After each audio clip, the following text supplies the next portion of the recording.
come now to the culmination of the work of the angel of the bow. And we have been hopefully able to see ourselves involved in this work. I didn't have too far to go in the last session. I only had 1 or 2 slides, and this was one of them. And the culmination of the work of Elijah and the second exodus of Israel is that he returns with the purified remnant of scattered Jewry who have entered into the bonds of the covenant, been baptised in the Red Sea or the Euphrates. And after that, in the cleaning up process, all nations will submit to Christ's rule. And he shall have dominion also from sea to sea and from the river unto the ends of the earth. It won't matter where you go in the earth. You will be in the kingdom of our Lord Jesus Christ. So we've been looking this week at the march of the rainbow angel from Sinai to the sanctuary. And we've seen that that wonderful vision of Revelation chapter 10, which we began with, speaks of our involvement in the work of our Lord Jesus Christ. The angel is surrounded by a cloud, which represents a multitude, a white cloud, righteousness. Here is the Son of righteousness. Now he has this rainbow above his head. The end of his judgments, the end of his career is upon us. And there is peace in the earth. He has set his right foot upon the sea and his left foot upon the Roman earth, and all nations are now under his control, and the scroll in his hand has been unrolled. But what was in that scroll, of course, were 7 thunder judgments.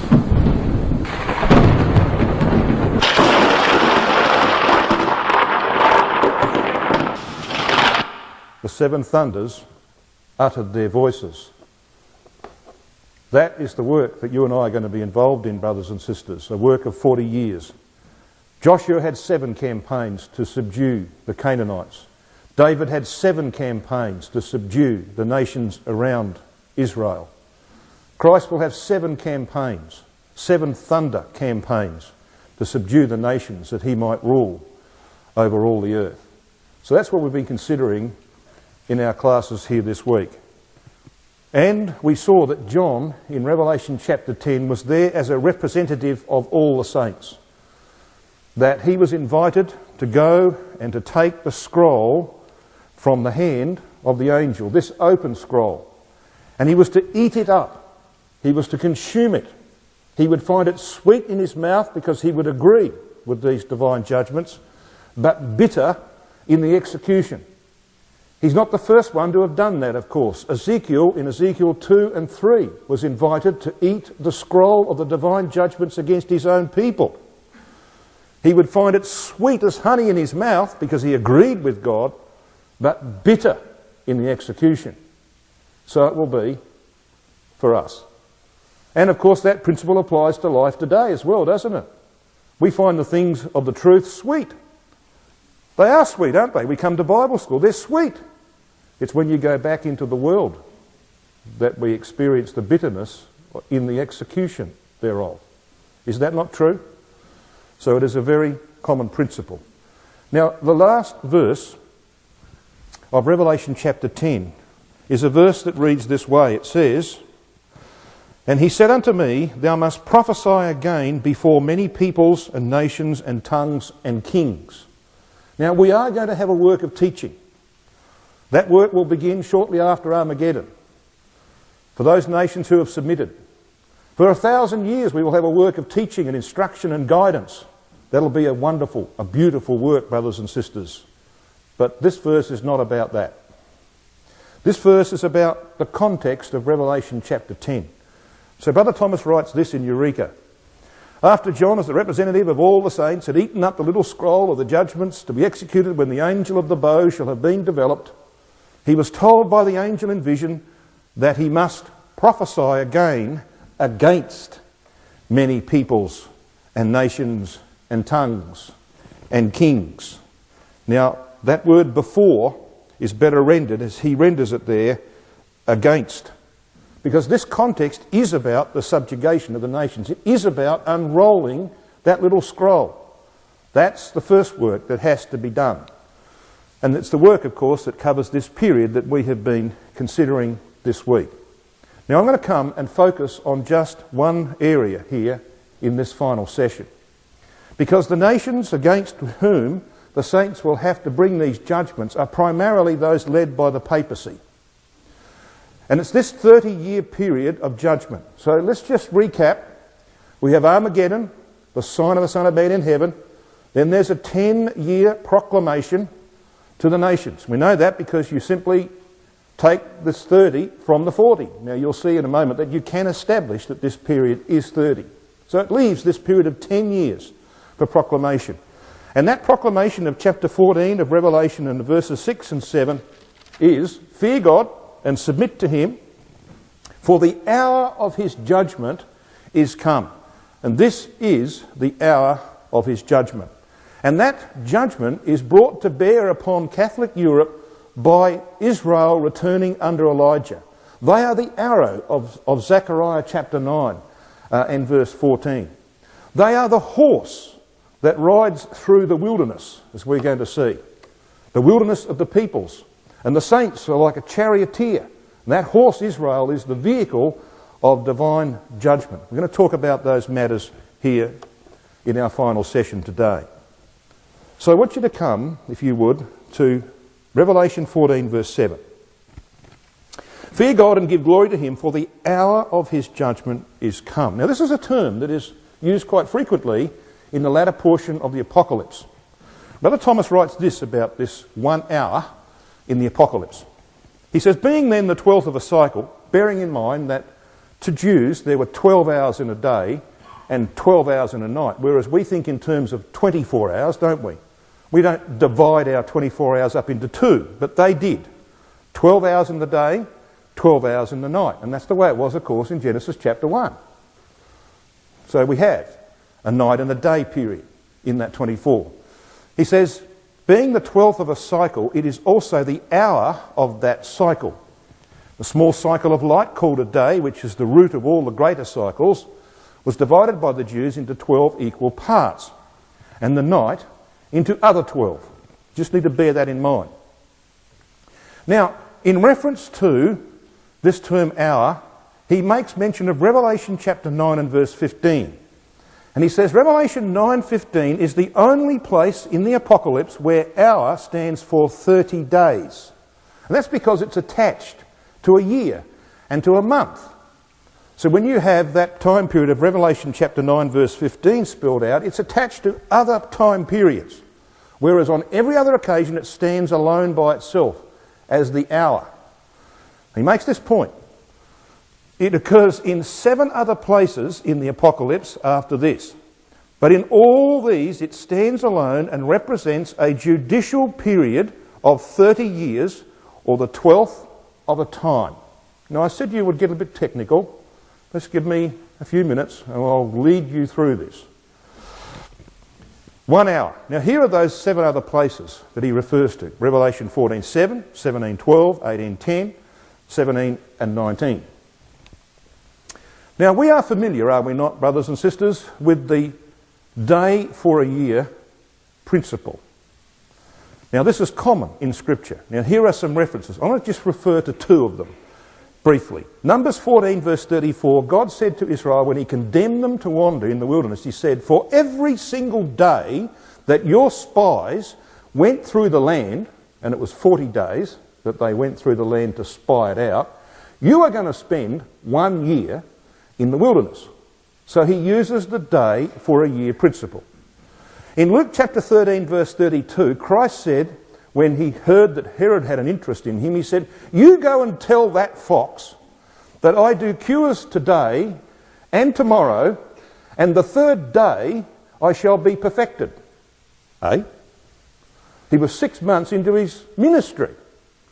I do cures today and tomorrow, and the 3rd day I shall be perfected. He means years. Okay? But he talks about them as days. So he uses the day for a year principle and expects his disciples to understand. You're not talking about 3 days. He's talking about 3 years. So that principle is used extensively in the Scriptures. And we don't have any problem with it, really. So if we're using a day for a year principle, let's use that bigger scale. 1 hour is the 12th part of a Jewish day. Now, if we're using a day for a year principle, the 12th part of a year is 1 month, isn't it? And a Jewish month had 30 days in it. So if we just move the caravan along a little bit, 30 days, all right, becomes 30 years. Now you might say, well, hang on, that's sort of like taking, well, I've said this before, elastic bands, all right? Got that one, got that? Another one.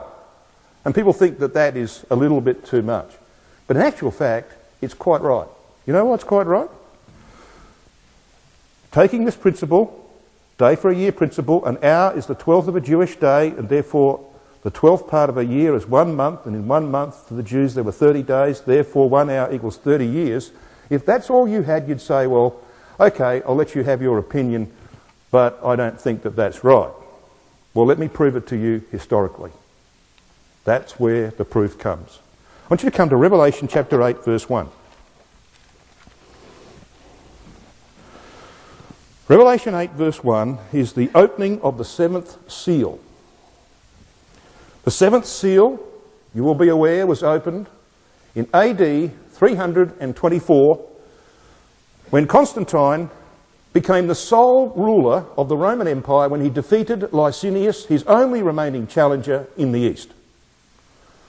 And something occurred in the Roman Empire that had not occurred for decades, in fact centuries.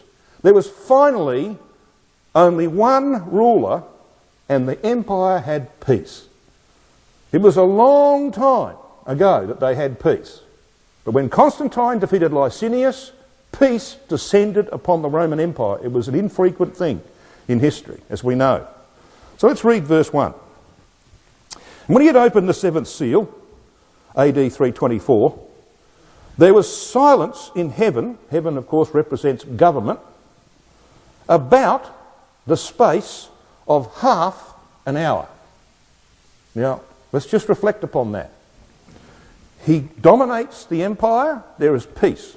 There is silence in government. Peace in government. For how long? About the space of half an hour. Now, what happened historically was that Constantine died in 337 AD. In other words, from 324 to 337 inclusively, you have 14 years. So there were 14 years of peace. When he died, guess what happened? They went back to fighting amongst themselves. Peace was gone. There was no longer silence in heaven, in the government of the Roman Empire. It only lasted for 14 years. It says about, it doesn't say exactly, it says about the space of half an hour. And 14 is pretty close to 15, isn't it? So if 15 is half an hour, what is an hour historically, as far as God's concerned? 30 years. Now that's one proof. The second one is in Revelation chapter 11 and verse 13. Revelation 11, of course, is about the two witnesses. And the witnesses were put to death on the revocation of the Edict of Nantes in 1685. They lay, as it were, dead in the street of the great city for 105 years until the year 1789, when they were resurrected in the form of the French Revolution. And they overthrew Catholicism in France and in other parts of Europe. So the resurrection of the witnesses came about at the French Revolution. So the French Revolution is unquestionably the subject of Revelation chapter 11. So come down to verse 13. It's the second great earthquake of the apocalypse. It says this: "And the same hour was there a great earthquake, and the 10th part of the city fell, and in the earthquake were slain of men 7,000, etc." How long did the French Revolution last? Well, it began in 1789. And historians will tell you that effectively it was over in 1819. And the Bible supports that because the sixth vial began in 1820 with the beginning of the drying up of the great Euphrates, that is, the Turkish Empire. So how long was the French Revolution? 30 years. What does God describe it as, or what does Christ describe it as when he gives this message to John? 1 hour. In that same hour, there was a great earthquake. So you see, you have two historical facts that demonstrate how God interprets 1 hour. And we should do the same. Whenever you meet it, except in chapter 9 and verse 15, an hour in the Apocalypse represents 30 years. Now that's very important, because you see, we're going to carry that message. And when you go with that message, you're going to tell the governments and the peoples of this world, the hour of his judgment is come. And you will mean by that 30 years. The 30 years of intense warfare in Europe and elsewhere has come. It's a time when, of course, Israel will be used as that vehicle of judgment. So what we have here, brothers and sisters, is the pattern of Roman Catholic resistance to Christ as best as we can establish it from the Scriptures over that 40-year period following Armageddon. So here's the 40 years, here's the return of Christ, here's the time when Christ has subdued all nations. The second exodus of Israel, which begins just before, at least the call to that begins just before Armageddon, goes on over this entire 40 years, almost to the end. Now, that's very important, because you see, Israel is to be brought into the wilderness of the peoples, we are told. So this red line here represents the fortunes of the Roman Catholic Church and its supporters through that period. Armageddon will be a heavy blow to them, but it will not destroy the papacy. Just like in the days of Joshua chapter 6, which is the Armageddon chapter of Joshua, something Babylonian survives. What survived? Jericho. Well, a goodly Babylonian garment, didn't it? A priestly garment, by the way. And that's what's going to survive Armageddon. Babylonian things. And they'll last another 40 years. So then, they'll receive a heavy blow because, of course, their partner in crime, Gog, will have been destroyed upon the mountains of Israel. A very heavy blow, but it won't stop them. Psalm 2 says that the nations tumultuously assemble together, and they say, we will not have this man to reign over us. Let us cast their bands asunder. Yet, says God, I have set my king. Past tense. I have set my king upon my holy hill of Zion. And they're doing this. They're rebelling against him. Of course, because they will invoke their Antichrist doctrine. They've been teaching their people for a long time, haven't they? That Antichrist is going to emerge.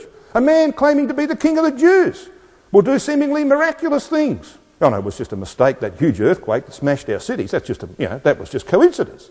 And they'll accuse him of being the Antichrist. And they will set their people against him. That's what Psalm 2's about. And the language, some of the language of the Apocalypse is drawn from Psalm 2 for that reason. The language like he'll break them with a rod of iron and dash them like a potter's vessel. That comes from Psalm 2. So then, they will rebuild their power in Europe around the papacy. But then 10 years after Armageddon, Rome will be destroyed. Revelation 14, verse 8. Now that's a sign, isn't it? You'd think that they'd learn from that, because the Pope, whoever he happens to be, sitting in the Vatican, is going to go down the gurgler. Will that stop them? No. They will resort to Central Europe and elect another one. And there'll be some white smoke going up through a chimney. And another man will become Papa. And they'll continue to resist the rulership of Christ. So that's why Israel's got to be used as a vehicle. And as they rebuild their power in Europe, they're rebuilding the beast of the earth, the Holy Roman Empire. You want to read what Brother Thomas says about Revelation chapter 17 in regard to that. He's got it exactly right. Because he shows that there's going to be a repetition of history. The political power of the papacy here at Armageddon is represented by the beast of the sea. The old beast of the sea. It's a restitution of much of that. But by the time you get down here, brothers and sisters, it'll be the beast of the earth. The two-horned lamb-like beast. An emperor and a pope at the head of that empire. They're already rebuilding that today in Europe, aren't they? That's their aim. That's why the head of Charlemagne is on the back of their coins. They know what they're doing. Talk a bit more about that in a moment. So then, there comes the time when the papacy is destroyed. That has to happen by 2060. And Sir Isaac Newton understood that. He knew that date, brothers and sisters. And there's a brother in Halifax, Nova Scotia, who is a bit of an expert on Sir Isaac Newton, who's actually seen the notation in his Bible. He knew that the papacy would be destroyed, along with its supporting empire, in 2060. How did he know that? Well, let's come back and have a look at Daniel chapter 7. Now, I think Brother Thomas knew this date as well, but he would have discovered it in the 1850s and the 1860s. You put yourself in his position. If you determined by your reading of Daniel chapter 7 that 2060 was the end of the papacy and you were living in 1860, that's 200 years away. You probably thought, well, no, that can't be right. That can't be right. Well, here we are. We're in 2012. It's 48 years away. Not too far down the track. So let's have a look and see if we can ascertain why Sir Isaac Newton knew the date of the destruction of the papacy. By the way, he had to keep these papers private. He hid them away because if they'd got out, he would have been excommunicated from the church, even from his Orthodox church. He was a man, by the way, who knew a lot about the truth. Whether he ever knew the full truth, we don't know. Judgment seat will find that out. Okay, you in Daniel 7? Well, Daniel 7, I'll just take you back here for the time being. I want to direct your attention to verse 8 of Daniel 7. Now, normally I would have pictures of the horns. It might have been helpful to do that on this occasion, but I haven't got it because of time. Daniel 7 verse 7 is about the fourth empire, the Roman Empire. And we read that it had 10 horns at the end of verse 7. And in verse 8 it says, I considered the horns, and behold, there came up among them another little horn, before whom there were 3 of the first horns plucked up by the roots. And behold, in this horn were eyes like the eyes of a man, and a mouth speaking great things.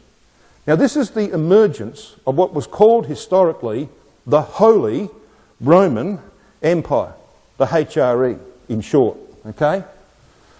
It emerged through a series of events. The Roman Empire had been divided up by the invasion of barbarians, approximately 10, so there are 10 horns on the head of this beast. But 3 of those horns are plucked up, we read, and they're replaced by another horn which grows up in their place, which has eyes like the eyes of the man. They call it the Holy See, S-E-E, priests everywhere. And a mouth that speaks great things because it issues encyclicals and changes times and laws. Guess what year it is? 2012. According to what calendar? The Gregorian calendar. You know who put the Gregorian calendar together? Gregory the 13th. Pope Gregory the 13th. That's why it's wonky. All right? So, we are even subject today to this mouth speaking great things. So then, what happened? Well, in the late 600 ADs and early 700 ADs, the Pope in the West, in Rome, fell out with the Eastern emperors over the matter of idolatry. The Eastern emperors decided to discard idols, and they said to the Pope, listen, we're discarding our idols over here in Constantinople. We want you to do the same in Rome. He said, go jump in the lake. Well, they said, okay, row your own canoe. So we're not going to give you any more support. No military support from us. Now, when the Lombard nations, and there were 3 of them in northern Italy, when they heard about this, they said, you beauty, we're going to make the life of Mr. Pope very uncomfortable. And they did. And for decades he suffered at their hands until he got sick of it. And he sent to Pepin, King of France, and he said, I need help. I don't normally ask for help, but I need help. And Pepin came down in 754, and through to 758 in several campaigns he defeated those 3 Lombard kingdoms in northern Italy. So 3 horns were plucked up from the Roman beast's head. And another horn grew up in their place. Because what happened was that by 800 AD, the son of Pepin, Charlemagne, who had been ruler in France in the stead of his father, was crowned the emperor of the Holy Roman Empire in Rome by Pope Leo III on Christmas Day, 800 AD. It was the last substantial accretion of papal power in history. The last. And that's very important. I want you to come to verse 25 of Daniel 7, because we get an explanation of all of this. I won't read verses 23 and 24, but they explain to you what I've just explained. 3 horns plucked up, replaced by this other one. Verse 25. And he shall speak great words against the Most High, and shall wear out the saints of the Most High. Saints here, of course, is a reference to anyone who opposed the system, religious or political. And think to change times and laws, and they shall be given into his hand until a time and times and the dividing of time. But the judgment shall sit, and they shall take away his dominion, to consume and to destroy it to the end. And the kingdom and the dominion and the greatness of the kingdom under the whole heaven shall be given to the people of the saints. See, this is a different class of people. This is a class or a group within a group. So whereas the saints represents all those who opposed the Catholic system down through the centuries, and there were many, the people of the saints is a reference to you and me, to those who have the truth. It's to them that the kingdom is given. They will possess the kingdom. They'll become kings and priests in it and rule with Christ. An everlasting kingdom it's called, and all dominions shall serve and obey him. So you see, this little horn that grows up, the Holy Roman Empire, has to come to its end. Now, when does it come to its end? Well, it's given a time. Verse 25 at the end, it says, until a time and times and the dividing of time. So what's that? Well, a Jewish year has 360 days in it. Not like our year, we have 365. And we have a leap year as well, every now and then. So the Jews have to put a 13th month in every few years to catch up with us. All right? Because they've only got 30 days in a month. They're 360 days in their year. When we're talking about a time, that is a Jewish year. How do we know that? Well, we know that from Daniel chapter 4. 7 times shall pass over him, it was said of Nebuchadnezzar, and ultimately his kingdom.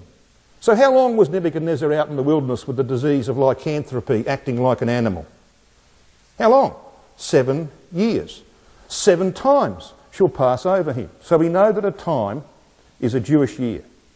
So that's 360. Now we're using the day for a year principle here, aren't we? So 360 days becomes 360 years. So that's a time. What about times? Well, that's 2 years. So another 2 years. That's twice 360. That's 720. And a dividing is a half of a time.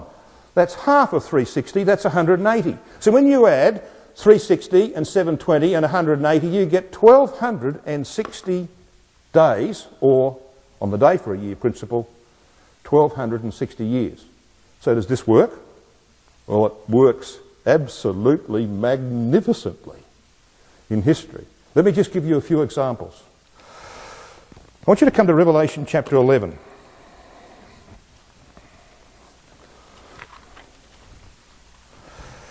Revelation 11 talks about the apostasy. It says, verse 2, but the court which is without the temple. So this is the apostasy that arose out of the brotherhood, the Catholic system. Don't measure it, he says, leave it out. It is given unto the Gentiles, and the holy city shall they tread under foot 42 months. 42 months? 3.5 years? 1,260 days. But read on. Verse 3. And I will give power unto my 2 witnesses, political and religious opposition to Roman Catholicism, he means, and they shall prophesy 1,260 days, clothed in sackcloth. Now, why the difference in the description? Same length of time, isn't it? 42 months is 1,260 days. Why the difference? Well, because they're 2 different periods of time. Different starting points, different ending points, but same length. The 42 months at the end of verse 2 is a reference to the period of papal ascendancy from the decree of Focus in 608-610 through to 1868 and 1870 when he lost his temporal power. Okay? So, Focus, a grubby little centurion who became emperor of the Eastern Empire for just a few years because God wanted him there for this very purpose. He should never have been emperor, but he became emperor. He wrote decrees giving the Pope in the West political power. Now we call it temporal power because it's power over people and over land. That's why the Vatican today, that got back their lost temporal power, which they lost in 1870, they got it back from Mussolini.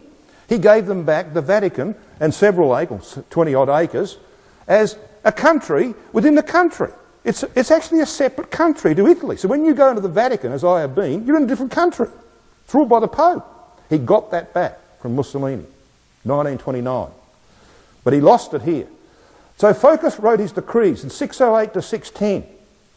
Add 1260, that's what 42 months is.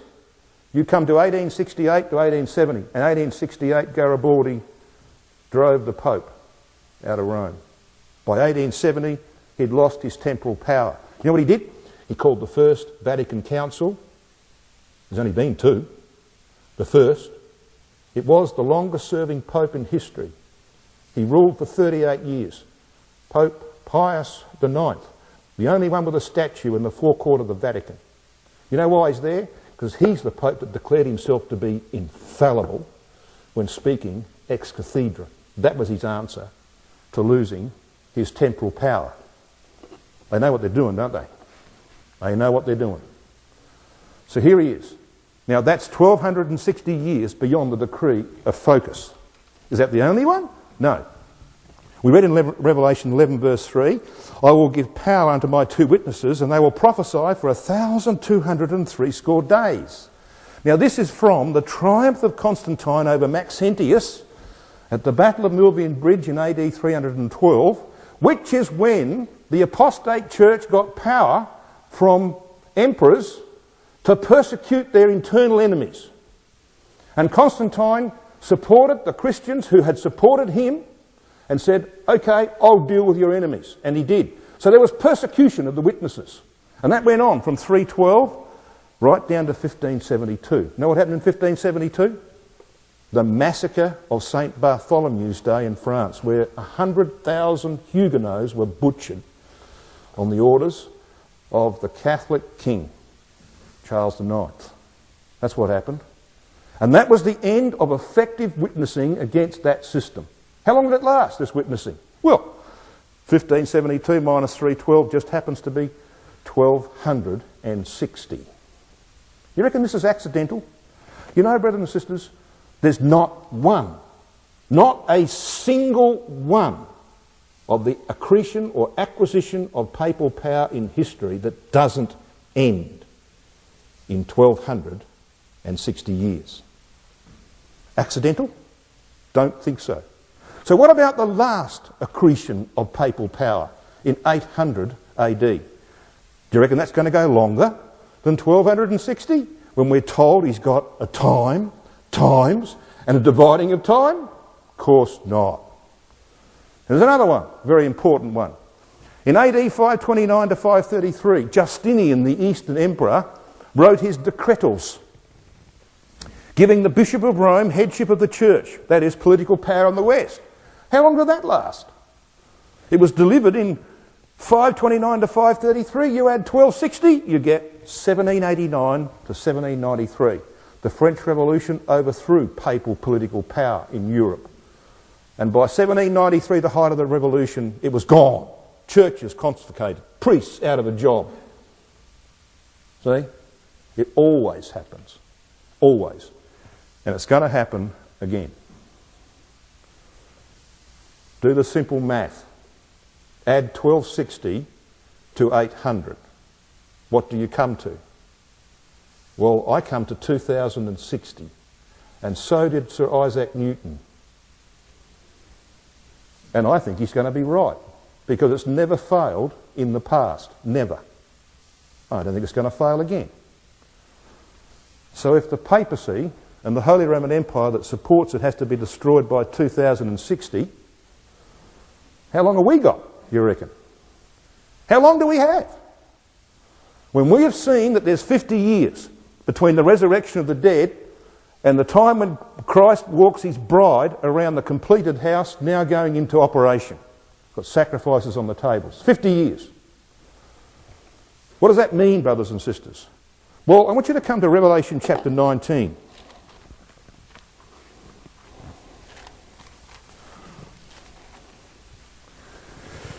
Revelation 19 is about Christ riding upon a white horse. But he's not alone. In verse 14 you read, "And the armies which were in heaven followed him upon white horses, clothed in fine linen, white and clean." So who are they? You've just got to look back at verse 8 to see who they are. Because in verse 8 of Revelation 19 it says, "And to her, the bride of Christ, hath been granted that she should be arrayed in fine linen, clean and white. For the fine linen is the righteousnesses of the saints." Okay? So these people on white horses who follow their leader on a white horse are the saints in glory. So what's their work? Well, the destruction of this system. And how does it culminate? Look at verse 20. "And the beast," this is the revived beast of the earth, the Holy Roman Empire, which the European nations are building today. "The beast, with him the false prophet that wrought signs before him," they're both destroyed. They're cast at the end of the verse into a lake of fire. There's utter destruction. So, who are they? The Pope and the Holy Roman Empire that supports him against Christ. They're gone. But is that the last thing to be done? No. Read the next verse. Verse 21. "And the remnant was slain with the sword of him that sat upon the horse, which sword proceedeth out of his mouth, and all the fowls," meaning, of course, the nations who have submitted to Christ, "were filled with their flesh." So this is what we are being told. That the papal system, we know, must disappear by 2060, but that doesn't mean that that's the end. Because there is a cleaning up process. There's a remnant to be removed. In other words, when the Pope's gone, it doesn't mean that every Roman Catholic that supported him up to that time has gone. They have to be rounded up. And they've been given several opportunities. I mean, nobody could say, "Well, look, you didn't tell me. You didn't give me a chance." They have had several opportunities over 40 years to change their mind, and they haven't.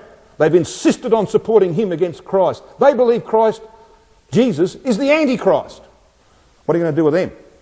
There's only one thing you can do with them. You've got to remove them. So how long will that take, do you think? Well, I don't know. If I knew, I could tell you when Christ was coming. But I don't know.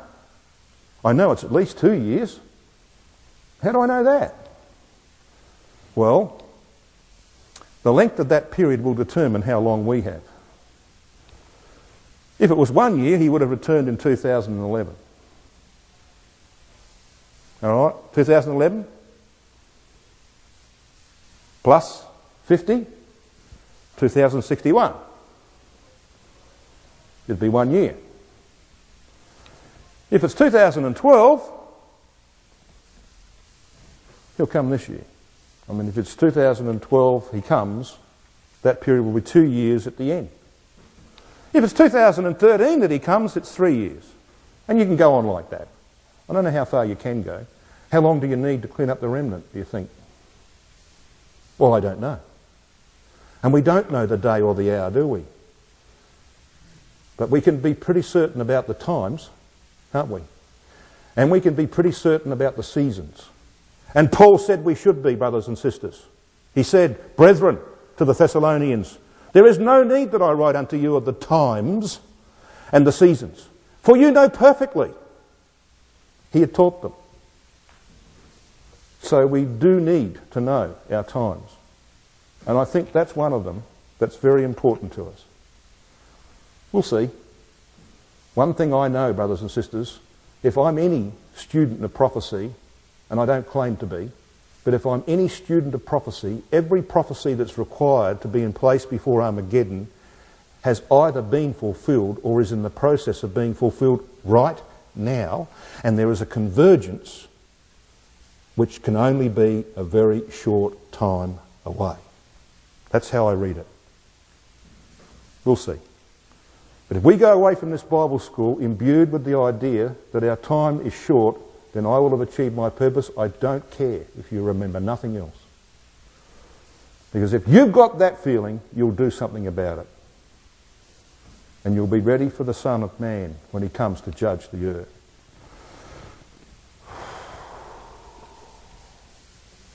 I'm going to spend 5 or so minutes on Elijah the Tishbite. Now I'm going to have to be quick, but you're going to see the relationship of all of that happened in history to what I've spoken about here this morning. So how long did Elijah witness, so to speak, against the papal system of Ahab and Jezebel? You know why I say papal? Because it was Baal worship. You know what Baal was? The title Baal came from Bel. Bel was the title given to Cush, the father of Nimrod. Bel was the great original prophet of the Babylonian mysteries. He wrote the Catholic Catechism. All right? So when Ahab brought Baal worship into Israel, he brought Catholicism, Babylonian worship, into Israel. How long was it? 3.5 years.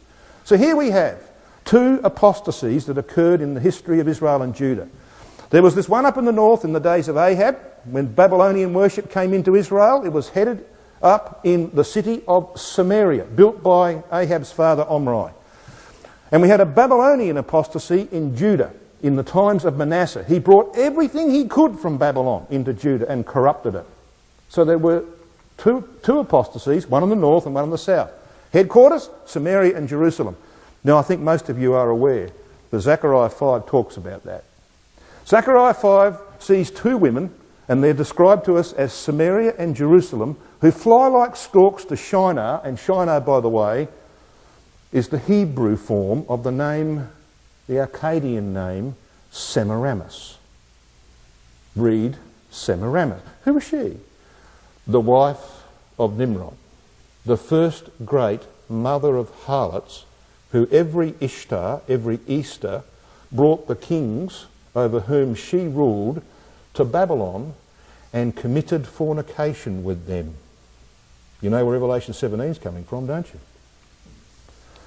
Anyway, this ephah is taken to the land of Shinar. Now an ephah represents what you do commercially. You took it to the marketplace. It's a commercial vehicle, a vessel.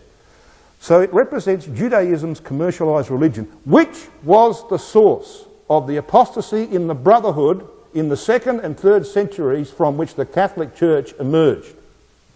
That's what Zechariah 5 is all about.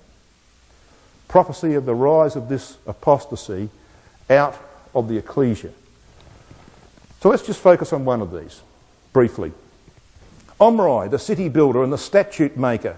Micah chapter 6 verse 6 says, "For the statutes of Omri are kept, and all the works of the house of Ahab." A little bit like the statutes of Cush and all the works of the house of Nimrod. That's the principle of it. He was the builder and the statute maker. What about Ahab? He was the implementer of the ideologies of his father, Omri, the builder of Canaanite worship. He brought Babylonian worship back into the land. He married Jezebel. Her name means chaste. It is the greatest misnomer in history. She had 400 boyfriends who chased her probably, but she certainly wasn't chaste. And she was the one who brought Baal worship into that kingdom and corrupted it. Okay? Now I've got to be very brief. Here we've got Ahab, we've got Jezebel, the mother of harlots, the type of the Roman Catholic apostasy arising out of the brotherhood. She had a daughter who did similarly in Judah. She was the statute maker for her son Ahaziah. So did God have witnesses in the days of Elijah? Well, of course he did. He did have witnesses. Elijah was the messenger of the covenant and the religious witness against the apostate church that had been established in Israel. Revelation chapter 11. Are you still in Revelation 11? I want you to have a look at something. Revelation 11. We read about these witnesses. Now come down with me to verse 5. This is about these witnesses, the religious witness and the political witness against this system. And if any man will hurt them, fire proceedeth out of their mouth and devoureth their enemies. And if any man will hurt them, he must in this manner be killed. These have power to shut heaven, that it rain not in the days of their prophecy. And they have power over waters to turn them to blood, etc.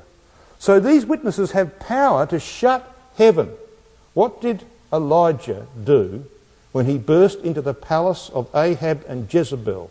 He said, there will not be dew nor rain these years, but according to my word. How long was that, brothers and sisters? 3.5 years. How long's that? 1,260 days, or 42 months. That's what you read in verse 2 and 3 of Revelation 11. How long were the witnesses active? 1,260 years. You can see where it's coming from, can't you?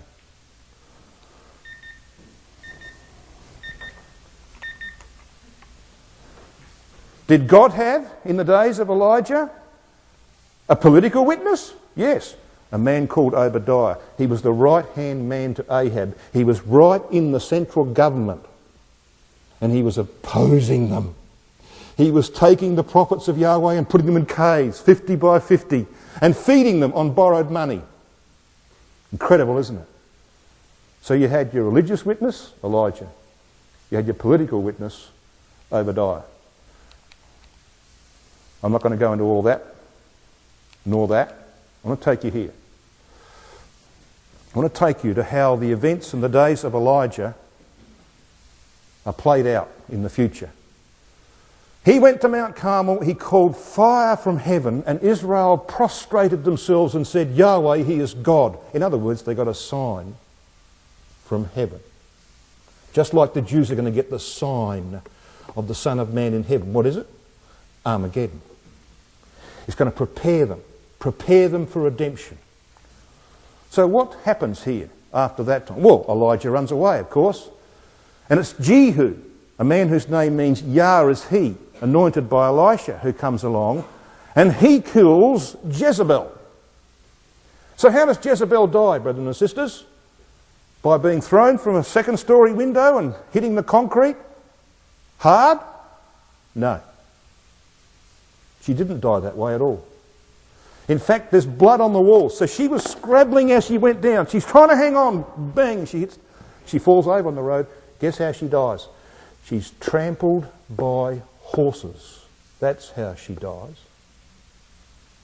And it's the horse of Israel. And I want you to read later on. I haven't got time to go there now.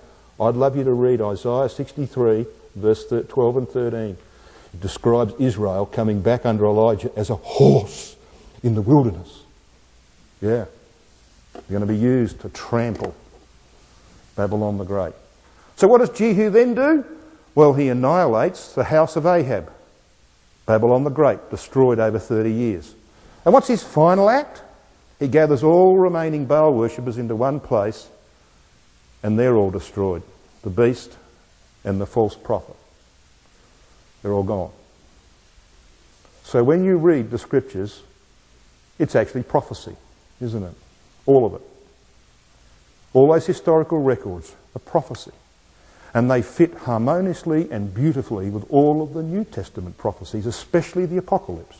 And that's the way it should be. Because we're dealing with the mind of God here. It's awesome, isn't it? It is a wonderful, wonderful book that we have, brothers and sisters, and we need to put our heads into it as the days come nearer when our Lord Jesus Christ will be amongst us. And he will take us into the chariot, and we will ride with him from Sinai to the sanctuary and establish the kingdom of God and rid it of every form of darkness and blackness. Fill it with the glory of our God.